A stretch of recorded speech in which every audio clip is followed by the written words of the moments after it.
Oui, setup un petit peu différent, mais vous savez ce que ça veut dire. Ça veut dire ouverture tout simplement avec l'ère du Seigneur Suprême. L'extension qui est sortie la semaine dernière. Je vous l'avais dit, cette année, je suis en partenariat avec le site playin.com pour pouvoir vous proposer justement des ouvertures. Vous avez un code spécial Jantony 2023 que vous pouvez utiliser sur leur boutique en ligne. Ils proposent du Yu-Gi-Oh, du Pokémon, du Magic, même du One Piece si vous voulez. Ce code, vous pouvez l'utiliser sur une commande et il vous permettra d'avoir encore plus de points de fidélité, donc plus rapidement un bon de réduction, donc pourquoi pas des boosters gratuits, et donc pourquoi pas finalement des boosters gratuits de l'ère du Seigneur Suprême, puisque du coup c'est ça qu'on va s'ouvrir aujourd'hui, et je suis assez pressé pour le coup parce que finalement moi les ouvertures TCG ça me permet un petit peu de me mettre à jour, hein, de regarder un peu les nouveaux archétypes, et donc dans cette extension on a quand même des nouvelles cartes Horus, voilà une toute nouvelle manière de jouer Horus, forcément Diabel Star, hein. Et puis en plus on a des raretés, on a une rareté spéciale pour le 25e anniversaire parce qu'on a, vous le voyez ici, donc nous avons 10 cartes secrètes rares dans l'extension, mais on a aussi des secrètes rares quart de siècle. Alors moi qu'est-ce que je recherche? Je recherche un peu tout finalement, puisque j'ai regardé, il y a pas mal d'archétypes, hein. C'est vraiment des types d'extensions où tu as genre 12, 13, 14 archétypes différents. Bon c'est cool, c'est compliqué pour moi, hein, vu que je suis pas joueur TCG. Moi j'aime bien vous ouvrir des trucs parce que ça me permet vraiment de me mettre à jour. J'ouvre très peu de boosters compètes. Ah non, il y a déjà une petite erreur. Aïe aïe aïe aïe, la catastrophada. Du coup, eh bien évidemment on va parler au fur et à mesure des nouvelles cartes dès qu'on en aura, même si c'est que des nouvelles cartes, mais je parle plutôt des cartes intéressantes. Par exemple UFO Lumière, c'est vrai que c'est pas forcément la carte qui m'intéresse le plus pour le coup. Électro Tuki, je vais me permettre un peu de régler la luminosité, vous savez quoi, 2-3 cartes électro en plus, hein. Donc du coup j'ai vu une vidéo dessus, hein. Bon c'est forcément c'est un archétype fun, hein, mais c'est vrai que maintenant tu peux avec le ton notamment, tu peux attaquer un peu avec une synchro, réinvoquer ton monstre synthoniseur, refaire une synchro directement derrière, réattaquer directement. C'est assez marrant, tu peux faire quelques dommages comme ça, donc c'est plutôt marrant, même si pour les OTK c'est compliqué avec Electro-Arium, notamment en plus au niveau des cartes électro. Nous avons donc Shino Baron, il y a 2 cartes rituelles. Oh, et directement une secrète Arias, l'intendante labyrinthe. Et bien effectivement c'est l'une des attractions de ce booster, une toute nouvelle carte labyrinthe. Je crois qu'elle est toute seule en carte labyrinthe dans l'extension. Regardez, en fait celle-là elle mérite finalement qu'on lise un peu l'effet. Donc durant la main phase, vous pouvez envoyer cette carte depuis votre main au terrain, au cimetière, ok, spécial en monstre labyrinthe, ou poser une piège normale depuis votre main. Et surtout le piège normal posé peut être activé ce tour.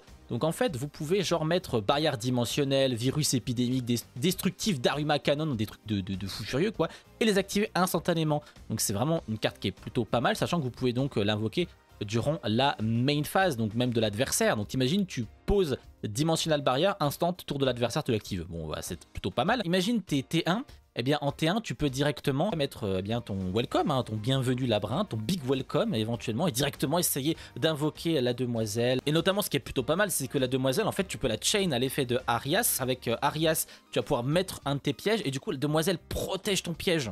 Donc du coup tu peux l'activer vraiment au meilleur des moments. C'est une excellente carte. Normalement je me dois de la sliver, donc je vais le faire instantanément. Donc derrière nous avons Poupée de mariée maudite, l'archétype Tistina, qui avait déjà quelques cartes, hein, que je connaissais pas trop. J'aime pas trop les artworks, mais du coup c'est un archétype qui joue un peu sur les phases verso de l'adversaire, et t'as une Xyz, tu l'invoques et tous les phases verso de l'adversaire, hop, tu les bannis il me semble. Donc c'est plutôt rigolo. Et derrière nous avons bon, une autre piège, donc la piège Tistina. Donc derrière un petite fusion Gaïa Proéminence, Gaïa Force Implacable, qui demande Flamme Gaïa Force du Soleil plus un monstre face recto que vous contrôlez. Et je crois que Flamme Gaïa c'est une synchro notamment. Mais premier booster, la secrète Arias, en vrai, qui dit mieux? Je sais pas s'il y a des gens qui regardent également des youtubeurs TCG et qui font des ouvertures et tout.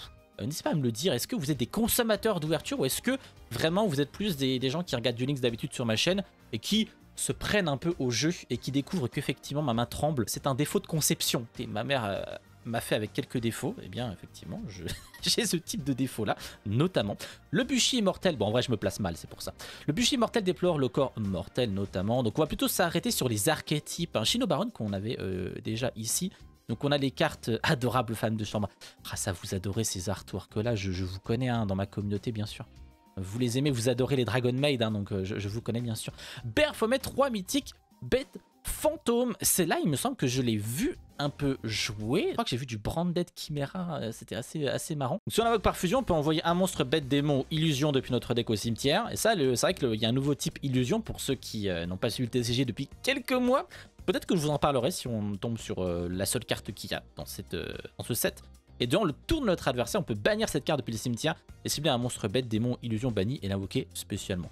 Voilà, donc je sais plus dans quel deck exactement j'ai vu cette carte traîner. En tout cas, ça m'a l'air, ma foi, rigolo. Hop, donc du coup, actif montagne. Ah ouais, d'accord. Bon, il y a quelques cartes effectivement dans ce set. Ah, Omni blindé, c'est plutôt pas mal. Omni blindé, franchement. Bah, en fait, justement, ça marche avec les Tistina Omni blindé. Enfin, ça marche pas que avec Tistina, en fait, ça marche avec les Xyz armure. Mais Tistina, en fait, l'avantage de Tistina, c'est que vous pouvez très vite aller faire une Xyz 3 qui passe après en Xyz 5 qui passe après, vous avez compris, après ça climb en Xyz. Et donc Omni blindé permet quelques petites interactions avec notamment armure complète, hein, qui est l'Xyz peut-être qu'on aura. En gros, armure complète, quand elle a une carte magie d'équipement pendant le tour de l'adversaire, par exemple, on peut instant piquer une carte de l'adversaire, le mettre en matériel, et en fait Omni blindé, elle est au cimetière, tu peux directement la bannir pour l'équiper à un monstre Xyz, donc en fait ça fait une petite combo. Voilà. C'est l'un des seuls trucs finalement que tu peux vraiment faire d'intéressant avec Tistina, j'ai un peu la pression, mais comme Omni blindé, c'est une carte qui est plutôt pas mal. Ogre de Hadik qui va avoir un petit peu de support. Ah bah tiens, Illusion, Maître Tao, le chanteur. Voilà, c'est vrai que du coup, c'est vrai que vous ne connaissez peut-être pas. En fait, elles ont un truc un petit peu spécial, les cartes Illusion, c'est que si cette carte combat un monstre, aucun de ces deux monstres ne peut être détruit par ce combat. Voilà, c'est un peu on va dire la gimmick des types Illusion, hein, qui est un type qui existait déjà en fait dans certains jeux vidéo, dans très très vieux. Pegasus utilisait quelques cartes Illusion dans des très très très vieux jeux pour le coup. Et donc du coup, Konami les ont sortis avec cette gimmick de ne pas pouvoir se détruire au combat, et le monstre adverse également. Et donc effectivement derrière, il va y avoir des effets qui peuvent éventuellement s'activer. J'essaie de vous faire un peu de place. Vous l'avez vu, je suis quelqu'un d'extrêmement lent dans les ouvertures parce que j'ai des choses à dire. Vous êtes ici pour regarder quelque chose de différent. Nous sommes différents. Évidemment. Bon, électro-psychique, très bien. Fin Techgenus, des nouvelles cartes Techgenus qui vont sortir. On va surtout Techgenus parler de la level 1 et des synchros qui sont vraiment très très forts. Freine de l'œil du serpent en super, qui est un nouvel archétype, un œil du serpent, qui est un archétype qui est vraiment très intéressant. Et là, on a le starter, on a Fren, et c'est vraiment le starter. Puisque du coup, lorsque tu vas l'invoquer spécialement, tu peux ajouter un monstre feu de niveau 1 depuis le deck à la main. Et en fait, eh bien, globalement, tu as 3 monstres, il me semble, qui sont level 1 feu dans œil du serpent, qui marche en plus avec Diabel Star et les cartes butin. J'espère que j'aurai l'occasion de vous en parler. Donc pour l'instant, je garde de côté le Fren. Comme ça, quand on aura plus d'œil de serpent, je pourrais vous dire un peu ce que cet archétype fait. Donc encore du Tistina. Bon, Tistina, c'est un archétype, je pense que peu de gens vraiment s'y intéressent. J'ai du mal à trouver des decks profils de Tistina. Après, l'archétype fait pas non plus énormément de choses. Il marche surtout sur une X610.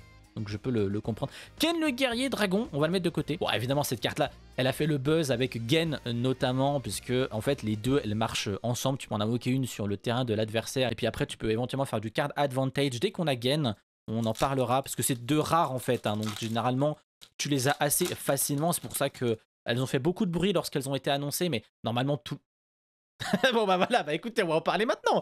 Gen et Ken, on va directement en parler maintenant. Donc si vous regardez bien à partir de là, dans les deux effets, c'est à peu près les mêmes choses. Durant votre main phase, vous pouvez invoquer spécialement un Gen le tigre le charmant. Et donc pour Gen le tigre le charmant, ça sera un Ken le guerrier dragon depuis votre main ou deck sur le terrain de votre adversaire. Et donc à chaque fois, si Ken ou Gen ils sont invoqués spécialement par l'effet de l'autre, eh bien ça fait un effet. Donc Ken, par exemple, votre adversaire pioche 2 cartes puis défausse 1. Donc si vous invoquez Ken sur le terrain d'adversaire, c'est vous qui allez piocher 2 cartes et défausser 1. Donc au niveau card advantage, eh ben c'est plutôt très intéressant. Et si c'est Gen qui est donc invoqué sur le terrain d'adversaire, l'adversaire va devoir défausser une carte. Donc, alors défausser une carte, c'est vrai que par exemple ça peut aider certains decks qui joueraient sur le cimetière. Si tu tombes sur un Phantom Knight en face, effectivement il va défausser un Phantom Knight et t'es en mode ah lol. Mais c'est plutôt quand même des cartes qui sont vraiment très intéressantes pour le coup. Elles marchent évidemment ensemble. Donc le Chino Ombre, le butin péché de mort. Donc ça, les butins du péché, ça a notamment marché avec Diabel Star, œil du serpent, pas celle-là du coup. C'est pas forcément la plus intéressante, mais bon, je la mets quand même un petit peu de côté. D'ailleurs, nous avons une UR Banshee de la flamme infernale. Pas la plus intéressante des UR, hein, en gros. Vous pouvez détacher un matériel de cette carte, on va prendre un monstre pyro depuis le deck. Voilà, franchement. Après, c'est une UR, donc on prend. C'est vrai que c'est pas la plus intéressante, soyons bien honnêtes. Oraison du royaume. Derrière, nous avons encore la poupée du marié maudite. Miracle du roi suprême, du support pour roi suprême, avec notamment le mage roi suprême qui va être le plus intéressant du support. Le rap Lil là. D'ailleurs, Evil Twin qui va sortir sur Duel Links, mesdames et messieurs, dès demain. On pourra tenter de jouer Evil Twin, on a les deux liens 2, on a Lila et Kissikil. Donc ça va être intéressant de tester ça, même si effectivement on n'a pas la lien 4, donc je suis d'accord, ça sera pas non plus le meilleur. Revenant du Tistina, donc encore un Tistina. Tistina, j'aimerais vous parler surtout de la level 5 là, qui est plutôt pas mal, mais pour l'instant je garde, je mets de côté. Donc encore le Chino Baron, j'ai pas trop regardé les Chino Barons, pareil pour certaines de ces cartes là. Forteresse à l'armure Xyz. Voilà, donc je vous parlais justement avec les Tistina du fait qu'on pouvait faire une Xyz 3 qui est donc la torpille, et en fait généralement tu détachais de matériel et t'arrives à la forteresse à l'armure Xyz qui demande justement un monstre Xyz de rang 3 ou 4 qui n'a pas de matériel, et donc en fait une fois par tour on peut détacher max de matériel de cette carte, ajouter un nombre de cartes blindées Xyz de noms différents depuis votre deck à votre main égal au nombre détaché. Si un monstre équipé avec cette carte combat un monstre, c'est dommage son doublé, en fait t'en fous parce que toi ce que tu vas chercher c'est la carte je la cherche, c'est la carte blindée Xyz hein, simplement. Donc ça c'est une bonne SR franchement. Bon évidemment il faut l'armure complète la Xyz 10 hein, parce qu'autrement sans elle, bon c'est le combo il s'arrête hein. C'est terminé. Donc Angelica, Maître Tao le chanteur qu'on avait déjà. Nouveau esprit de la terre servant. Donc ça marche évidemment avec esprit de la terre immortel, vous connaissez Géo Gremlina. Et le concours de cuisine bien sûr, vive la France. Les cartes nouvelles qui représentent la cuisine française, je vous en avais fait un petit TikTok. Donc voilà, je vous en parlais de ce fameux synthoniseur qui permet de faire attaque directe, je fais une synchro, bam, la synchro attaque directe, je peux refaire une synchro, j'attaque direct. Mais ça fait pas 8000 points de dommage. Dommage. Âme du roi céleste suprême. Et bien ça c'est une très bonne carte justement, puisque en réalité c'est une carte qui te permet d'invoquer Zark, roi suprême assez facilement, puisque tu peux sacrifier un monstre pendule magicien avec 2500 d'attaque d'origine, invoqué par fusion Zark. Et en fait, il faut bannir depuis cimetière, deck, extra deck, main, terrain, n'importe où. Donc tu annules les effets de Zark, mais par contre, si tu as utilisé un dragon pendule, un dragon Xyz, un dragon synchro, un dragon fusion, et bien en fait l'effet il revient, donc le Zark pourra détruire toutes les cartes de l'adversaire. Et c'est vraiment très très facile d'invoquer Zark hein, maintenant. Donc là il tourne également une nouvelle carte avec roi suprême du dragon. Donc, mais c'est vraiment, le mage est vraiment plus intéressant. Je conçois que ce support soit plutôt pas mal. Et trop encore. Poissonnière de nouvelles. Donc voilà, la cuisine française avec une étoile, attention. À quand les 2 étoiles, à quand les 3 étoiles, je ne sais pas. Pour l'instant, c'en est qu'une seule. Encore une fois, la fusion Gaïa, le bûcher immortel, Veda. Bon alors lui, il permet de littéralement passer le tour de l'adversaire, c'est vraiment n'importe quoi. En fait, j'ai vu que dans Manadium, Manadium avec Visa Starfrost, tu le mets dans la zone pendule.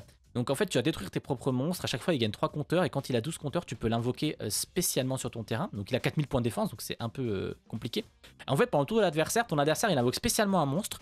Tu peux bannir 12 cartes de ton deck. Ça skip le tour de l'adversaire. Ça fait une phase. Et donc potentiellement, eh bien, arriver à gagner la game derrière. Parce que le gars en face, généralement, il a un monstre invoqué spé. Et puis point barre. Il a peut-être des 7 et tout. Mais tu peux, si t'as mis des Omni-Negate un peu avant, t'es tranquille en fait. Hein. Puis elle revient dans la main, bien sûr, hein, pendant le tour de l'adversaire. Enfin, une fois que t'as. Enfin, pendant ton tour, elle revient dans ta main une fois que tu as skip le tour de l'adversaire. Mais franchement, c'est n'importe quoi cette carte. Hein. C'est vraiment les mécaniques Konami, il faut pas les faire ces mécaniques-là. Hein. Les mécaniques de passer le tour de l'adversaire, il ne faut pas les fermer. Même si après, ça laisse quand même le Book of Moon dessus, sans avoir invoqué spé, ou juste une invoque norme, annulation d'effet, et effectivement, tu peux rien en faire. Mais bon, quand même. Au pire, un truc qui passe la battle, tu vois, en mode arrive directement en main phase 2, pourquoi pas. Âme de vainqueur, hein, il y a Jiao Long, âme de vainqueur au niveau des UR, chevalier étoilant. Encore une fois, c'est Électroton, la confiance. Encore la forteresse, espèce alien envahissance, Loka Samsara, et du coup, t'as Samsara, t'as Visa Samsara, nouvelle carte Starfrost, enfin une nouvelle carte Visa. Ah oui, il est vrai, et scanner de cartes, son effet est pas ouf. Voilà, je vous le dis déjà, son effet est pas ouf. Et une évolution du changeur de cartes. Bon, T-Lightworm encore une fois, l'électrocutie, UFO Lumière, on s'en moque un petit peu. Et du coup, Jiaolong, hein, je vous en parlais justement. Âme de vainqueur, qui est un archétype que je ne connais absolument pas. C'est le seul archétype que je n'ai pas révisé. Mais c'est une UR, donc les UR on prend. Hein. Eh, les UR, évidemment, que l'on prend. Même si nous, on va plus rechercher eh bien, des secrètes rares quart de siècle. Hein. C'est vraiment la rareté de cette extension. Pas encore une seule carte Horus. Hein. Je sais pas si elles sont toutes en UR, les cartes Horus. Mais très hâte de vous parler de cet archétype. Parce que Horus, qui ne joue pas du tout sur l'annulation de magie comme le Horus LV8, hein, c'est vraiment complètement changé. Mais bon, comme vous le voyez, il y a pas mal de cartes, bon, c'est un peu les mêmes choses. Dépassement du pendule, c'est plutôt pas mal, hein. Vous connaissez peut-être au-delà du pendule la lien 2, qui permet lorsque vous l'invoquez d'aller chercher eh bien, un monstre pendule, et après il faut faire une invocation pendule, comme ça redébloque les effets des monstres pendules, etc. Et bien du coup, vous pouvez maintenant passer après au-delà du pendule à dépassement du pendule pour gagner eh bien, toujours plus d'effets Donc il va gagner des points d'attaque en fonction des monstres pendules que l'on contrôle. Si cette carte est invoquée par lien, on peut ajouter un monstre pendule face recto depuis l'extra deck à notre main. Donc avec au-delà, on peut prendre depuis le deck et là on pourra prendre depuis l'extra deck. Et en main phase, en effet rapide, on pourra invoquer spécialement un monstre pendule depuis la main ou cimetière en position de défense. Et donc le niveau du monstre, il faut qu'il soit entre les échelles pendules des deux cartes dans votre zone pendule. Donc en plus d'avoir fait ton invocation pendule, et bien derrière tu peux refaire une mini invocation pendule. C'est vraiment très cool. Quand tu as les deux, quand tu as au-delà et dépassement, tu peux maintenant, niveau pendule quand même, le support avec les suprêmes et tout, je trouve qu'il est vraiment intéressant le support dans cette extension. Encore le scanner, on s'en moque de toi, le scanner. C'est maintenant, c'est la deuxième moitié qui va être encore meilleure que la première. Encore un petit butin du péché, encore l'électro, on s'en fout. Freine en x2. Si jamais l'œil du serpent, je vous dis vite fait, mais en fait, la gimmick un peu de cet archétype, c'est que vous allez pouvoir mettre des monstres en tant que magie continue de votre côté. Et en fait, avec le dragon, vous allez pouvoir l'invoquer spécialement, potentiellement, votre monstre en magie continue. Et je vous expliquerai un petit peu plus. Voilà, c'est pour le watch time. Je vous expliquerai encore un peu plus de l'archétype quand on aura d'autres cartes. Évidemment, notamment les cartes, pourquoi pas le butin, qui permet notamment d'invoquer un monstre feu level 1. Et en fait, Fren, c'est un monstre feu level 1 et tout. Enfin, vous avez compris un peu les bases, quoi. Il y a la grosse display là, à 150 balles qui arrive. Vous inquiétez pas, je vous l'ouvrirai, On a hâte, hein, bien sûr. Je sais même pas ce qu'il y a dedans. Je sais pas pourquoi elle est à 150, mais écoutez, moi je prends. Je prendrai rien que pour vous, ça sera l'expérience sociale. Le sarcophage du roi, et oui, c'est bon. On peut parler un peu des cartes Horus, même si je n'ai pas les monstres. Mais c'est la carte centrale de la nouvelle manière, la nouvelle façon de jouer Horus. Parce que Horus, maintenant, ça va être des monstres qui vont pouvoir s'invoquer depuis le cimetière. Et donc, en fait, sarcophage du roi, justement, va vous permettre d'aller en foot au cimetière, tout simplement. Hein. Donc déjà, les monstres Horus, s'ils doivent être détruits par un effet de carte qui ne les cible pas, eh bien, ce n'est pas le cas. Donc, ils sont protégés par trou noir, par exemple, carte la plus simple. Et en plus de ça, vous pouvez envoyer une carte depuis votre main au cimetière, envoyer un monstre Horus depuis votre deck au cimetière. Tu peux le faire max 4 fois par tour. Et donc au début de la damage step, si un monstre Horus combat un monstre de l'adversaire, on peut envoyer le monstre de l'adversaire au cimetière. Donc l'effet par exemple d'envoyer une carte au cimetière, en fait c'est très jeu, notamment avec Phantom Knight, hein, bien sûr. Tous les archétypes qui ont besoin d'avoir des monstres au cimetière, donc on pourrait par exemple penser à Orcust, hein, tout à fait, eh bien ça marche extrêmement bien, puisque avec Sarcophage du Roi, tu peux envoyer par exemple un chevalier fantôme depuis ta main, envoyer donc un Horus, l'Horus va pouvoir se réinvoquer depuis le cimetière, et donc derrière, eh bien en plus ça va pouvoir potentiellement protéger. Sarcophage du Roi est une carte extrêmement primordiale pour les monstres Horus qui sont tous de level 8, donc si tu les as dans ta main, tu peux pas vraiment les invoquer, il va falloir absolument les envoyer au cimetière. Donc évidemment on devrait jouer aussi peut-être des sacrifices inutiles, etc. Mais en tout cas, cette carte-là, oui, en x3. T'as notamment une carte qui permet d'aller la chercher, qui est Amset, il me semble. Je regarde un petit peu sur mon bloc-notes. Amset, qui permet d'aller tuto le sarcophage qui sera en starter. Donc si t'as Amset, tu as sarcophage du roi, et après si t'as sarcophage du roi, ça y va. Sachant qu'Amset c'est un effet depuis la main, donc après tu peux le mettre au cimetière via sarcophage du roi, et mettre un autre Horus au cimetière, et du coup t'en as deux. Tu peux très facilement aller sur du Xyz 8, pourquoi pas, on peut imaginer plein de choses en fait avec ce deck. Donc la nouvelle mécanique est plutôt intéressante, je suis assez content qu'il ne soit pas resté sur du level up, quoi, du level up classique en mode on va essayer de faciliter encore un peu plus le Horus LV8. Au bout d'un moment, Horus LV8 c'était rigolo il y a 15 ans, quoi, au bout d'un moment. Mais là, on veut d'autres stratégies, et je suis content qu'ils renouvellent un peu les stratégies des archétypes qui existent déjà. Le regard effrayant de l'œil du serpent. C'est vrai que très peu d'œil du serpent pour le moment, à part les deux Fren pour le coup. Donc vous allez voir par exemple, je vous l'avais dit, la gimmick c'est d'avoir des cartes monstres en magie continue. Donc par exemple là, vous pouvez cibler une carte monstre traitée comme magie continue sur le terrain, invoquer-la spécialement sur votre terrain. Mais on peut aussi cibler un monstre face recto contrôlé par votre adversaire ou dans son cimetière et placer le face recto dans la zone magie et piège de son propriétaire comme magie continue. Donc effectivement, l'adversaire s'il joue pas avec du serpent, il pourra pas forcément la récupérer, tu vois. Donc c'est ça qui est plutôt rigolo. Hop, âme de vainqueur tourbillon de neige. Ah bah tiens, on a le moins bon, on a Kebesenouf. Donc voilà, si on contrôle sarcophage du roi, on est obligé, on peut l'invoquer spécialement depuis le cimetière. Donc en fait, ils ont tous un effet s'il y a une ou plusieurs autres cartes que vous contrôlez qui quittent le terrain par un effet de carte de l'adversaire. Quand cette carte est dans la zone monstre, donc il faut que ça soit les autres cartes qui quittent le terrain, elles restent dans la zone monstre. Eh bien, tu peux activer l'effet. Et donc lui, ce tour, les monstres de votre adversaire ne peut pas cibler de monstres Horus avec une attaque. Et il peut pas cibler des monstres Horus avec des effets de cartes. Pour moi, c'est pas forcément le meilleur, donc il sera pas joué en x3 dans les decks. Âme du roi, encore une fois. Happy, guide d'Horus. Et ben voilà, maintenant qu'on a le sarcophage, on a débloqué le skill pioche de Horus.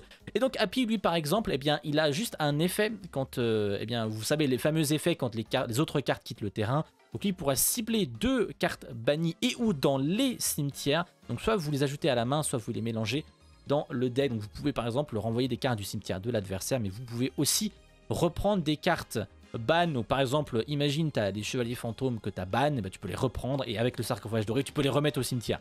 Donc ça permet de recycler son deck. Donc Happy, voilà, tu vois, tout de suite c'est un peu mieux. Tu peux tout de suite un peu plus faire des choses avec cette carte là. Et en plus, c'est pas le meilleur Happy non plus. Hein.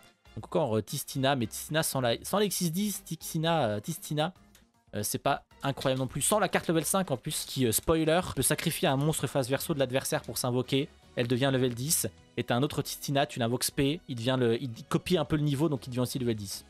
Voilà, spoiler, hein. Parce que de toute façon on va pas les avoir. Chevalier étoilant, ok, confiance X6, bon ça c'est toujours les mêmes maintenant, on connaît hein, bien sûr. On a toujours le même butin. Hein. Ah, Torpille. Globalement tous les decks qui jouent des monstres level 3 en fait peuvent commencer par Torpille, puis après monter à Forteresse, puis après le blindé X6, puis après passer à l'armure complète en fait. C'est ça qui est très intéressant. Par contre j'aimerais bien, je sais pas si on est censé avoir une secrète quart de siècle par booster, enfin par booster, par display. Ça serait bien parce que j'aimerais bien en avoir une, tu vois, pour montrer un petit peu à la caméra et tout comment ça rend. Encore si le dragon étoilé, mais je m'en fous, moi je veux d'autres types de cartes, ça ne m'intéresse pas. 4 boosters, ça avait très bien commencé avec la secrète, plus aucune autre secrète, hein, donc je pense qu'il en reste au moins une. Et évidemment ça va être Diabel Star, comme ça je pourrais vous parler. Ok, je me suis spoilé, ça brille de 1000 feux, va y avoir une carte de siècle. Voilà, là je me suis full spoilé, attention, attention, ça arrive. Ok, c'est très bien. Le seul point sur lequel je suis un peu déçu, c'est que j'ai déjà Arias. Donc, je peux pas vous parler d'autre chose. Mais c'est très très bien. Enfin, qui ressemble vraiment à de la prismatique en fait. Hein. Honnêtement, on va être honnête là-dessus. Donc voilà, Arias que j'aurais eu, qui sera ma seule secrète en fait. Hein, puisque ils ont décidé que je jouerais Labyrinthe. Je vais me la sleeve tranquillement. On peut pas cracher dessus en fait. C'est impossible de cracher dessus. Une nouvelle lien pour les dinosaures. J'ai regardé les faits, ça ne m'a pas transcendé. Voilà, je vais être honnête là-dessus. Temple divin de l'œil du serpent. Bon, du coup, écoutez, on va parler un peu de l'œil du serpent assez rapidement. Mais du coup, vous avez des monstres level 1 qui sont eh bien d'attribut feu. Donc c'est pour ça que ça marche avec Diabel Star. Qui Diabel Star permet d'aller prendre un butin. Et le butin t'envoie la Diabel Star au cimetière. Et tu peux invoquer eh bien, un level 1 feu. Et donc, eh bien, ces monstres-là, ils ont la particularité, en termes d'effet, de pouvoir envoyer 2 cartes face recto que vous contrôlez au cimetière, invoquer spécialement un monstre œil du serpent depuis votre main ou deck. Et donc, en fait, comme le deck joue avec des monstres qui sont en magie continue, eh bien, tu peux avoir des monstres en magie continue et tu pourras les envoyer directement, vu que ce sont des cartes face recto, tu pourras les envoyer pour activer l'effet de ces monstres-là, pour directement avoir un monstre à côté. Donc là le friend c'est vraiment le starter parce que tu le spay, il t'ajoute un level 1 et derrière t'as Boulot qui a un autre œil de serpent qui va s'invoquer si t'as un monstre feu, level 1 notamment. Et donc en fait eh ben, ça marche totalement avec le temple divin de l'œil parce que le temple divin de l'œil te permet justement d'aller mettre un monstre œil de serpent dans ta zone magie continue, donc tu peux l'utiliser pour le frein notamment. Voilà, c'est comme ça un peu que ça fonctionne. Et donc vous avez le dragon flamberge que je n'aurais peut-être pas, qui peut cibler un monstre sur le terrain ou dans le cimetière et le mettre en magie continue. Et pendant le tour de l'adversaire, on peut l'invoquer spécialement en fait sur notre terrain. Donc en fait ce qu'on fait avec, généralement ce qu'on fait, c'est qu'on va essayer de faire des liens, notamment T2, donc tu peux faire un peu tout n'importe quoi, tout ce que tu veux. Hein. Donc tu as le Sunlight évidemment, Salamandre que tu peux faire, le Sunlight Wolf. Tu peux évidemment faire Mascarena par exemple. Mascarena into la nouvelle SP. Et derrière en fait, imagine t'as ta Mascarena qui est au cimetière, t'as le dragon flamberge qui va mettre Mascarena dans ta zone magie continue. Et il peut invoquer pendant ton adversaire Mascarena sur ton terrain. Et du coup bah t'as accès à SP plus t'as LP Mascarena. Donc ça permet vraiment d'avoir accès à des trucs plutôt très marrants. Donc c'est comme ça que marche le deck. Vraiment un deck je pense à tester. Ouais si c'est cher parce qu'il faut Diabel Star, il faut les butins originels coûtent la peau du cul. Et rechercher butin aussi et coûte la peau du cul je crois. Tout coûte la peau du cul de toute façon mesdames et messieurs. C'est l'inflation des cartes. C'est le dernier booster hein, d'ailleurs. C'est peut-être maintenant. C'est peut-être maintenant. Techgenus, j'ai pas pu en parler en fait. Oh, rechercher. Ok, c'est déjà pas mal. Techgenus, j'ai pas pu en parler parce que Techgenus marche aussi avec Diabel Star puisque en fait il y a un nouveau monstre qui est la salamandre qui est un monstre level 1 et qui peut sacrifier un monstre Tech Genius pour invoquer spécialement un monstre Tech Genius depuis le deck, donc avec un nom différent du monstre sacrifié. Et donc en fait grâce à ça tu peux très facilement faire une nouvelle synchro 2 qui est l'attaquant puissant, qui peut lui ajouter une magie ou piège Tech Genius. T'as une magie ou piège Tech Genius qui est le supprimeur qui est complètement pété, qui te permet d'aller au sur-dragonnier, qui te réinvoque plein de trucs du cimetière, et puis en fait derrière tu arrives à l'exploseur au glaive. On n'aura pas le temps de parler de Tech Genius, c'est un petit peu dommage, mais en fait c'est le lot finalement des ouvertures. Donc rechercher qui permet tout simplement d'aller chercher un monstre Diabète Star. C'est pour ça que la carte elle est recherchée. C'était facile mais il fallait que je la fasse. Résumé de cette ouverture. Double Arias, donc une fois en secrète, une fois en quart. 3 secrètes du coup. Eh bien écoutez, nous on va s'arrêter là-dessus. J'espère que cette ouverture vous aura plu. J'essaye à chaque fois, comme vous l'avez vu, de vous livrer un peu des petites anecdotes ou comment un peu fonctionne l'archétype, même si je ne m'y connais pas à 100% dans le TCG. J'essaie de peu de faire mes devoirs, hein, donc j'espère que cette vidéo vous aura appris des choses. Donc, encore merci à mon partenaire Play-in, sans qui je ne pourrais pas faire ces ouvertures. Donc n'hésitez pas à aller sur leur site, à utiliser mon code. N'hésitez pas à vous abonner. La nouvelle box Duel Links se sort très bientôt, donc très hâte. RDV en live sur YouTube également. Salut à tous, à la prochaine. Ciao.